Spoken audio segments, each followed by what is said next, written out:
Hello friends, welcome to Kalyani Sulagam. Mostly உருளைக்கிழங்கு வறுவல்னா எல்லாருக்குமே பிடிக்கும். அதுவும் இந்த விசேஷம் டைமில் இலையில் அப்படியே பரிமாறுவாங்க பாருங்கள். உருளைக்கிழங்கு சும்மா சூப்பராக இருக்கும். அந்த மாதிரி ஒரு உருளைக்கிழங்கு வறுவலை வீட்டிலையே எப்படி செய்யலாம்னு சொல்லிட்டு பார்க்கலாம் வாங்க.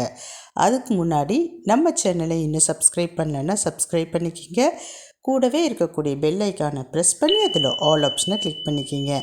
மறக்காமல் லைக் அண்ட் ஷேர் பண்ணி நம்ம சேனலுக்கு சப்போர்ட் பண்ணுங்கள்.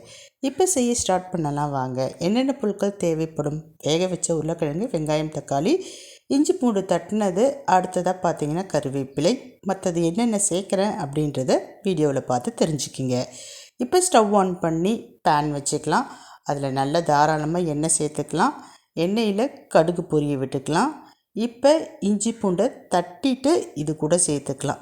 இது கூடவே இப்போ வெங்காயம், தக்காளி, கருவேப்பிலை இது எல்லாமே ஒன்றாவே சேர்த்துக்கலாம். ஒன்றாவே சேர்த்துட்டு கூடவே உப்பு சேர்த்துக்கலாம். உப்பு சேர்த்துட்டு நல்லா வதக்கிக்கலாம். இந்த வெங்காயம், தக்காளி நல்லா வதங்கணும். ரெண்டுமே ஒன்றா சேர்ந்து நல்லா ஓரளவு குழஞ்சி வரணும்.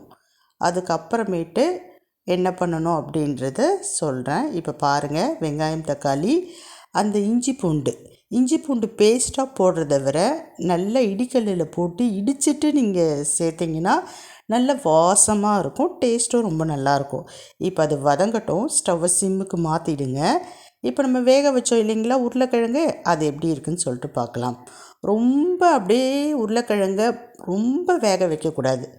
ஒரு 70% வேக வச்சுக்கிங்க. இப்போ பாருங்கள், நான் குக்கர்லேருந்து பச்சை தண்ணி இருக்கக்கூடிய வேறு பாத்திரத்துக்கு மாற்றிட்டேன். தோலை உரிச்சிட்டேன். இதை பார்த்திங்கன்னா இப்போ பீஸ் போட்டுக்கலாம். இப்போ வெங்காயம், தக்காளி ரெண்டுமே சேர்ந்து ஓரளவு வதங்கிடுச்சு. இது கூட கொஞ்சமாக மஞ்சத்தூள், ஒரு அரை ஸ்பூன் குழம்பு மிளகாய்த்தூள், ஒரு அரை ஸ்பூன் கரம் மசாலா, ஒரு அரை ஸ்பூன் தனி மிளகாய்த்தூள். நான் ஒரு அரை கிலோ உருளைக்கிழங்கு எடுத்திருக்கேங்க. இதுக்கு பார்த்திங்கன்னா 2 வெங்காயம், ஒரு பெரிய சைஸ் தக்காளி. இப்போ இது எல்லாமே சேர்த்தாச்சு. நல்லா மிக்ஸ் பண்ணிக்கலாம். ஒரு 2 நிமிஷத்துக்கு அப்படியே விட்டுடலாம். அந்த மசாலா பொருள் எல்லாமே வெங்காயம், தக்காளியில் நல்லா மிக்ஸ் ஆகிடும். அதுக்கப்புறமேட்டு உருளைக்கிழங்கை நம்ம தோல் உரித்து கட் பண்ணி வச்சுருக்கோம். அந்த உருளைக்கிழங்கை சேர்த்துக்கலாம். உருளைக்கிழங்கை சேர்த்துட்டு நல்லா மிக்ஸ் பண்ணிக்கலாம். ஒரு 2 நிமிஷத்துக்கு வதக்கினா போதும். நல்லா மிக்ஸ் ஆகிடும். அந்த வெங்காயம், தக்காளி, நம்ம சேர்த்த மசாலா பொருட்கள், உருளைக்கிழங்கு இது எல்லாமே பாருங்கள் சூப்பராக மிக்ஸ் ஆகிடுச்சு. ஆனாலும் இது கூட ஒரு அரை டம்ளர் அளவுக்கு மட்டும் தண்ணி சேர்த்துக்கலாம்.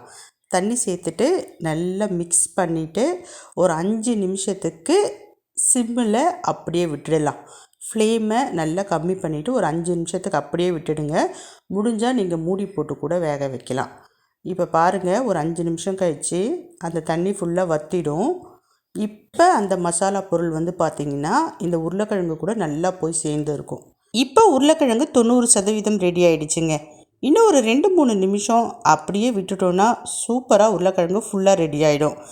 அதாவது நம்ம ஊற்றின எண்ணெய் மேலே லைட்டாக மிதந்து வரணுங்க. அந்த ஸ்டேஜ் வரப்போ உருளைக்கிழங்கு ஃபுல்லாக ரெடி ஆகிடுச்சின்னு சொல்லிட்டு அர்த்தம். இப்போ நீங்கள் பார்க்குறப்ப தெரியும் பாருங்கள், மேலே லைட்டாக எண்ணெய்லாம் அப்படியே பிரிஞ்சு மிதக்க ஆரம்பிச்சிருக்கு. சூப்பராக உருளைக்கிழங்கு வறுவல் ரெடி ஆகிடுச்சு. பொதுவாகவே எல்லாருக்குமே உருளைக்கிழங்குனா ரொம்ப பிடிக்கும். சின்னவங்கள்லேருந்து பெரியவங்க வரைக்கும் சூப்பராக விரும்பி சாப்பிடுவாங்க. அதுலேயும் இந்த மாதிரி செஞ்சு கொடுங்களேன், ஒரே ஒரு துண்டு உருளைக்கிழங்கு கூட மீதம் வரவே வராது. ருசி அந்த அளவுக்கு இருக்கும். இதே உருளைக்கிழங்கை கொஞ்சம் தளன்னு செஞ்சு சப்பாத்தி, பூரி இது கூட வச்சு சாப்பிட்டாலும் ரொம்ப ருசியாக இருக்கும். செஞ்சு பார்த்துட்டு எப்படி இருக்குன்னு சொல்லிட்டு சொல்லுங்கள். பாய்.